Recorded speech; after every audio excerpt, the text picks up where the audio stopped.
Je vous salue, enfants de Dieu, partout où vous êtes dans le monde et vous suivez notre série sur comment prier. Donc nous allons continuer la suite. Nous voulons entrer en profondeur de cette prière que Jésus nous a enseignée. C'est la prière de notre Père. Donc nous allons commencer par la première phrase. Jésus dit, notre Père qui es aux cieux, que ton nom soit sanctifié. Il y a une relation enfant et père. C'est pour ça que Jésus dit que nous devons d'abord naître de nouveau. Il dit à Nicodème, qui est venu lui voir pour lui poser la question, Maître, que dois-je faire pour hériter la vie éternelle? Jésus dit, tu dois naître de nouveau.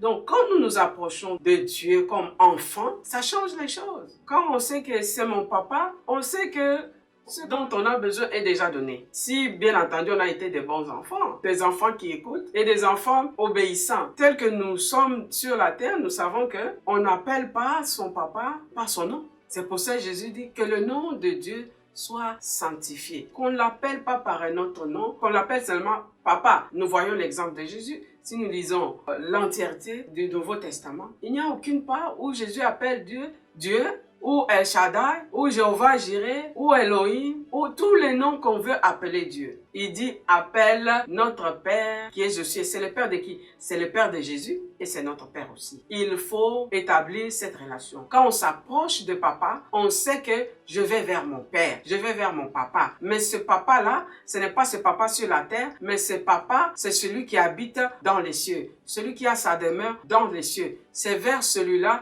c'est à celui-là que j'adresse ma prière. Parce que dans ce monde, les gens adressent des prières à tout. Il y a des gens qui ont des images, il y a des gens qui ont des statuettes, il y a des gens qui adressent leurs prières à des prophètes, à des personnalités quelconques. Mais nous voulons savoir que, ok, moi, quand je prie, j'adresse ma prière au Père qui est dans les cieux. Celui que Jésus nous a montré que cette personne-là, si on peut utiliser le mot personne, qu'on doit adresser la prière. Il dit que le nom de notre Père soit sanctifié. On n'appelle pas par son nom. Dans l'Ancien Testament, nous voyons, dans les commandements, Exode chapitre 20, il y a le verset qui dit « Tu n'invoqueras pas le nom de l'Éternel ton Dieu en vain, parce que Dieu ne laissera pas impuni celui qui va faire cette chose-là. » Alors, de nos jours, les gens citent le nom de papa à tort et à travers. Ils les mélangent, des fois même pour ne pas dire la vérité, juste pour avoir un peu de crédit. On cite le nom, mais Jésus dit il ne faut pas que ça soit ainsi. Il continue en disant, il faut prier, que ton règne vienne, que ta volonté soit faite sur la terre comme dans les cieux. Dans les cieux, c'est parfait. Nous tous, nous espérons aller au ciel, parce que nous savons qu'au ciel, il n'y a pas de pleurs. Au ciel, il n'y a pas la faim. Au ciel, il n'y a pas la maladie. Il n'y a pas de problème là-bas. Tout est bien. Mais la volonté de Dieu, c'est que tout ce qui s'est fait dans le ciel se passe même sur la terre. C'est la responsabilité des enfants de Dieu de prier. Et dans le livre d'Ésaïe, Ésaïe écrit que Dieu dit, il regarde dans le monde entier et il ne voit personne qui prie pour qu'il puisse intervenir.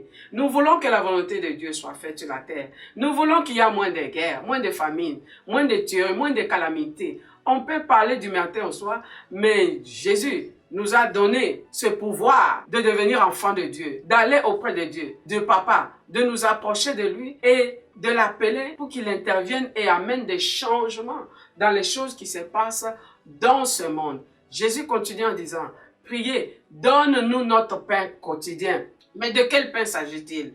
Il dit ceci, dans l'Ancien, il compare maintenant, dans le désert, au temps de Moïse, les enfants d'Israël, ils ont mangé la manne.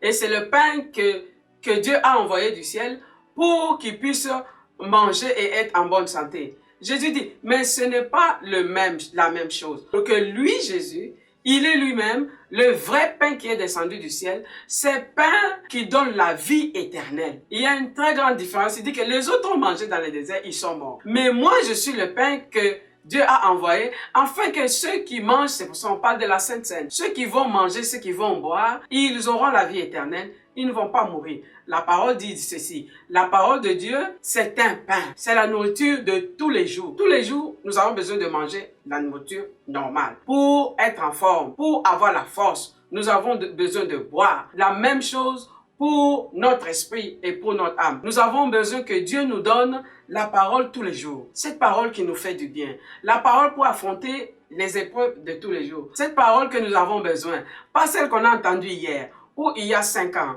ou il y a 10 ans, mais chaque matin, un nouveau repas qui a été fraîchement préparé, comme dans le cas de la manne. C'était chaque jour que les enfants d'Israël devaient sortir pour ramasser la manne. Ce n'était pas à garder pour demain. Et la même chose, Jésus dit, demandez ces pains-là qui donnent la vie éternelle. Il continue en disant, pardonne nos offenses, comme nous pardonnons aussi à ceux qui nous ont offensés. Donc, c'est la manière dont nous allons pardonner aux autres. C'est de cette manière que Dieu nous pardonnera aussi. Pierre a posé la question à Jésus. Combien de fois dois-je pardonner mon frère lorsqu'il a péché contre moi? Est-ce 7 fois? Jésus dit non, non. Tu vas pardonner 7 fois 70 fois. Ou 7 fois 70 fois. Ce qui veut dire 490 ou 490 fois. Ça veut dire, en d'autres mots, il faut pardonner tout le temps. Pourquoi? Parce que Dieu nous pardonne. Quand nous demandons pardon, il nous pardonne. Et il veut que nous puissions faire la même chose envers nos prochains. Ailleurs, dans le livre de Marc, chapitre 11, verset 25, il dit, lorsque tu es debout et tu fais ta prière, si tu te rappelles que tu as un problème comme ton prochain, abandonne ton offrande. Marc, chapitre 11, verset 25. Abandonne ton offrande, va d'abord arranger avec ton frère, alors tu reviens faire ta prière. Alors Dieu va exaucer. Donc il y a beaucoup de prières qui ne sont pas exaucées. Si vous avez des rancunes, si vous avez des problèmes, vous avez des gens à qui vous ne parlez pas, vous ne voulez pas leur pardonner tout le mal qu'ils vous ont fait, Dieu aussi s'est dit, comme tu ne veux pas pardonner aux autres, lui aussi ne te pardonne pas.